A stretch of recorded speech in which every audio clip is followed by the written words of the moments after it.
नमस्कार मित्रांनो, रात्रीची नगरी या मराठी सत्यकथेच्या चॅनलमध्ये मी राजेश पाटील आपल्या सर्वांचं मनापासून स्वागत करतो.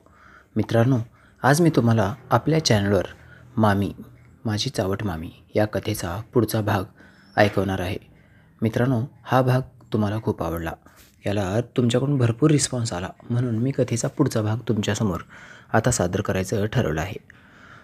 तर मग असं झालं की आत्तापर्यंत तुम्ही जे काही भाग ऐकला त्यातून तुमचं मनोरंजन भरपूर होत होतं, परंतु ती सर्व कथा सत्य आहे. यात मनोरंजनाचा काही विषय नाही. जे काही खरं आहे ते जशाच तसं मी तुम्हाला माझ्या शब्दांमध्ये तुमच्यासमोर मांडलं आहे. मित्रांनो, कथा तुम्हाला नक्की आवडेल. कथा आवडल्यानंतर फक्त तुम्हाला एवढंच करायचं आहे, आपल्या कथेला लाईक करायचं आहे. आणि जर तुम्ही चॅनलवर पहिल्यांदाच आला असाल तर कृपया चॅनलच्या पेजला किंवा आपल्या चॅनलला सबस्क्राईब करायचं आहे.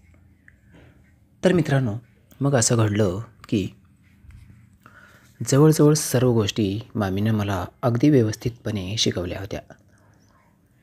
मामा रोज काही घरी यायचे नाहीत. मामाचं बाहेर एक चक्कर होतं, हे पण मी तुम्हाला सर्व काही व्यवस्थितपणे या अगोदरच्या भागामध्ये सांगितलं आहे. मग मामा तिकडे गेले की मामी एकटीच असायची. मी बाहेरच्या सोफ्यावर आणि मामी आत्तीच्या बेडरूममध्ये, असं आत्तापर्यंत आम्ही झोपत होतो. जसं आमच्यामध्ये जुगाड जमलं होतं तसं आमची सर्व दिशा बदललीच होती. संध्याकाळ झाली की मामी मला आत घेऊन जायची. कधीकधी तर आमचा कार्यक्रम पण व्हायचा आणि कधीकधी सकाळी झोपेतून उठल्यावर पण व्हायचंच.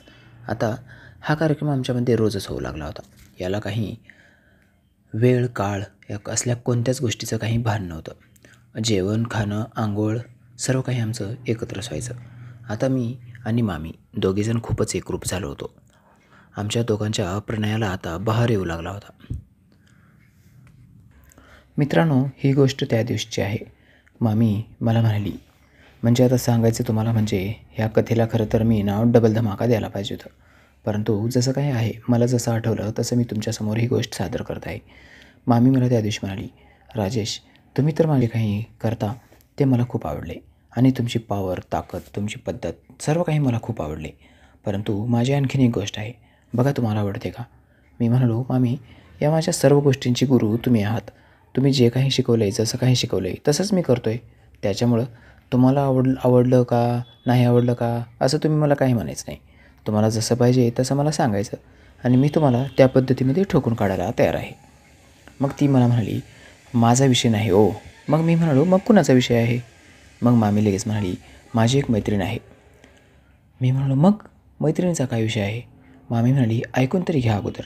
मी म्हणालो, ठीक आहे, सांगा काय ते. मग मामी म्हणाली, माझ्या मैत्रिणीला पण असं चूक पाहिजे, तुम्ही द्याल का? मी मामीकडे एकदा एकटक पाहिलं. मामी थट्टा करते की काय मला काही समजलं नाही. मी शांत बसलो. हो म्हणावं की नाही मला काही सुचत नव्हतं, कारण मी हो जर म्हणलं तर मामीला वाटायचं मी दुसरीकडे पण जायला तयार होतो आहे. आता माझ्या मनामध्ये खूपच हालचाल मचली होती. एकदम टेन्शन आलं होतं. काय करावं, हो म्हणायचं की नाही मला काही सुचतच नव्हतं. हो म्हणलं तर काय होईल आणि नाही म्हणलं तर काय होईल? माझ्या मनामध्ये अनेक प्रश्न होते. मी थोडा विचार करू लागलो. तशी मामी मला म्हणाली, काय झालं, कसला विचार करतायत? मी म्हणालो, मला काही सुचतच नाही.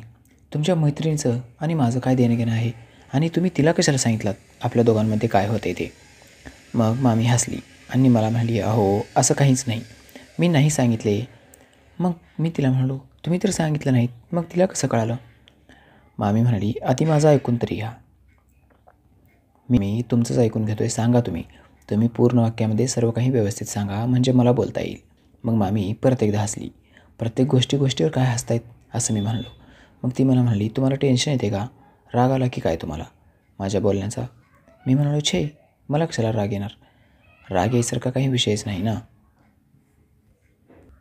मला राग आला नाही. ही गोष्ट ऐकल्यानंतर मामी हळूच मला म्हणाली, माझी जी एक मैत्रीण आहे ना, तिचा बरेच दिवसापासून तिचा नवरा बाहेरगावी गेलेला आहे आणि ती खूप भुकेजलेली आहे.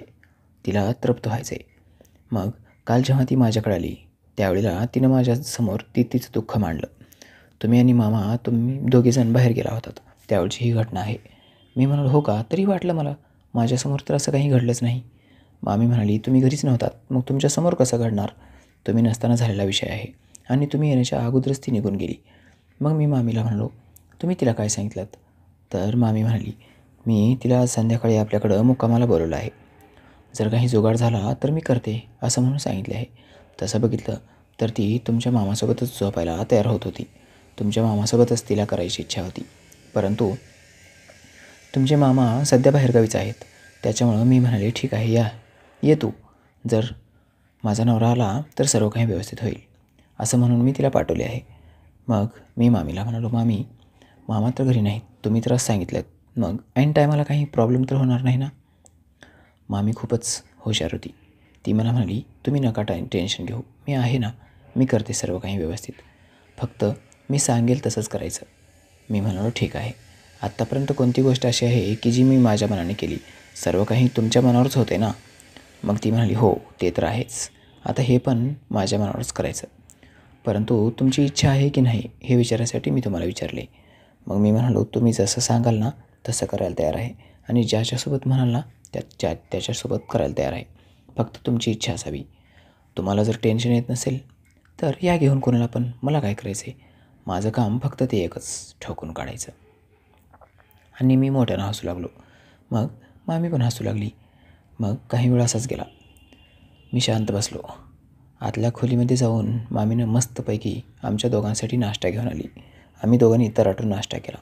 त्यानंतर दिवस मावळा. दिवस मावळ्याच्या नंतर अगदी थोडा वेळ झाला आणि तिची ती मैत्रीण घराकडे लुटू चालत येत असताना आम्ही पाहिली. तिच्या चालण्याच्या पद्धतीवरून आणि तिच्या येण्याच्या त्या तोऱ्यामध्ये मला वाटत होतं तिच्या मनामध्ये अनेक भावना आहेत आणि ती खूपच चंचल आहे, हे सुद्धा माझ्या लक्षात आलं. मी हळूच मामीला म्हणालो मामी तीच आहे ना येणारी मैत्रीण तुमची. आम्ही दोघेजण आता योगायोगाने बाहेर बसलो होतो.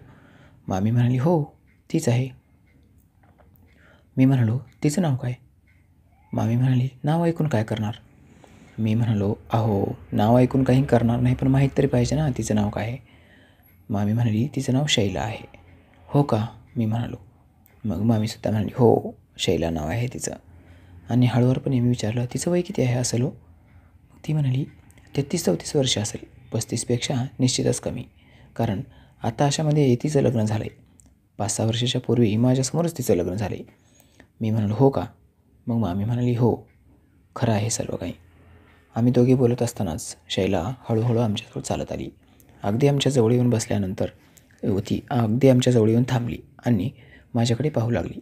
तसं मामीने तिला माझी ओळख करून दिली. हा माझा भाचा राजेश, याचं नाव राजेश आहे, गावाकडून आला आहे इकडं आमच्याकडं राहायला.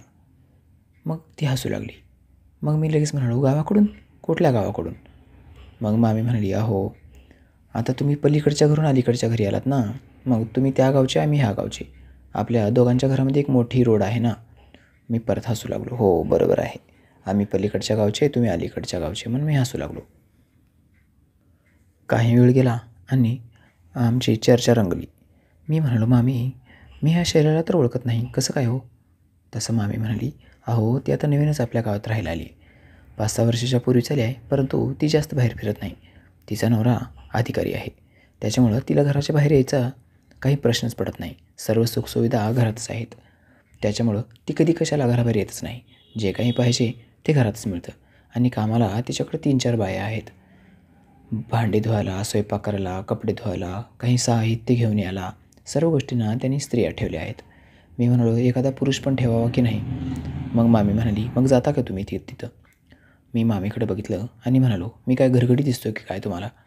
तसं मामी म्हणाली आता एकदा तुमच्यामध्ये कार्यक्रम झाला ना ती तुम्हाला घरगडीच बनवणार आहे. मी म्हणालो हो का, ठीक आहे, असं जर कार्यक्रम करायचा असेल तर मग रोजच जातो मी. मामी म्हणाली ठीक आहे जातो मी, बघते आता मी पण काय काय करतात ते. आमच्या दोघांचं बोलणं चालू होतं आणि शैला ऐकत होती. मग शैला हळूच मामीला म्हणाली काय गं काय बोलतेस तू. ती म्हणाली तू गुपचूप राहा, तुला काही माहीत नाही.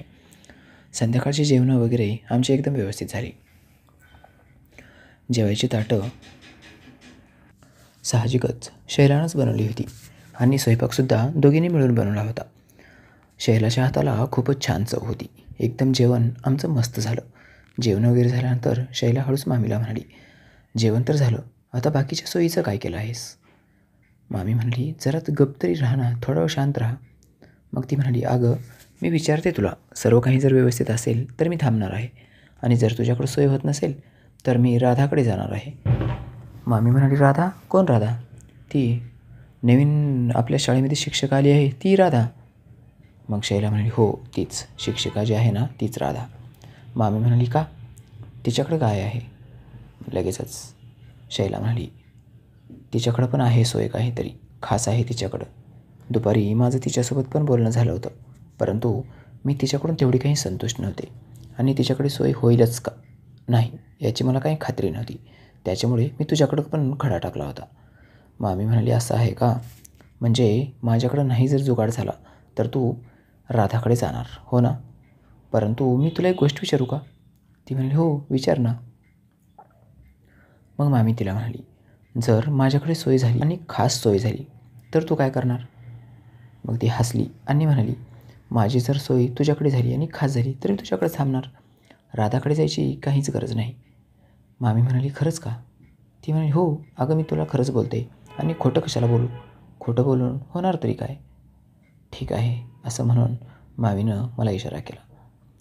मग मी उठून बाहेरच्या हॉलमध्ये गेलो. आम्ही सर्वजण बसून किचनमध्ये जेवण करत होतो. मामीच्या इशाऱ्यावर मी हॉलमध्ये आलो. हॉलमध्ये आल्यानंतर मामीने माझ्या हाताला पकडलं आणि ती माझ्या बेडरूममध्ये घेऊन आली आणि मला हळूच म्हणाली, आत्तापासून घड्याळ लावून अर्धा तास तुला थांबायचं आहे. अर्ध्या तासाच्या नंतर हळुवारपणे आमच्या खोलीत तुला प्रवेश करायचा आहे. आमच्या खोलीमध्ये प्रवेश केल्यानंतर तुला काही दृश्य बघायला मिळेल. ज्यावेळेला तू काहीतरी विचित्र दृश्य बघशील त्यावेळेला तू फक्त एवढंच म्हणायचं आहे. मी म्हणालो, काय म्हणायचं आहे? ती लगेच म्हणाली, सांगते हो थांबा ना जरा, काय गडबड करतायत? मग पुढं ती मला म्हणाली, तुम्ही फक्त एवढंच म्हणायचं आहे. मी म्हणालो, काय? मग ती म्हणाली, सांगते ना. अरे बापरे, अरे सांगा ना आता, काय सांगते करतायत? मग ती म्हणाली, काय राव काय चालू आहे खोलीमध्ये? मला स्वप्नातसुद्धा वाटलं नव्हतं असं इथं काही चालू असेल म्हणून. थांबा आता येऊ द्या मामाला, सांगूनच टाकतो सगळं, एवढंच तुम्हाला बोलायचं आहे. मी म्हणालो, मग काय होणार? ती म्हणाली, काही होणार नाही, परंतु तुमचा नंबर मात्र नक्की लागेल. मग आम्ही दोघी मिळून तुम्हाला सेटलमेंट करू. त्यावेळेला तुमची पण चैन आणि आमची पण. हो चालेल ना मग? मी म्हणालो, हो चालेल ना, परंतु मला जो प्रोजेक्ट आहे तो थोडका लक्षात आला आहे, संपूर्ण प्रोजेक्ट लक्षात आला नाही. ती म्हणाली, ठीक आहे, नाही जरी लक्षात आला प्रोजेक्ट तरी लवकरच येणार आहे. ठरल्याप्रमाणे मी तयार झालो आणि आता पुढच्या प्रोजेक्टसाठी मी तयारी करू लागलो. आता काय करायचं हे माझ्या लक्षात आलं होतं. मित्रांनो, त्यानंतर पुढं काय घडलं हे कथेच्या पुढील भागामध्ये ऐकायला विसरायचं नाही. कथा थोडीशी शॉर्ट केली आहे. बाय बाय, भेटूया कथेच्या पुढील भागात.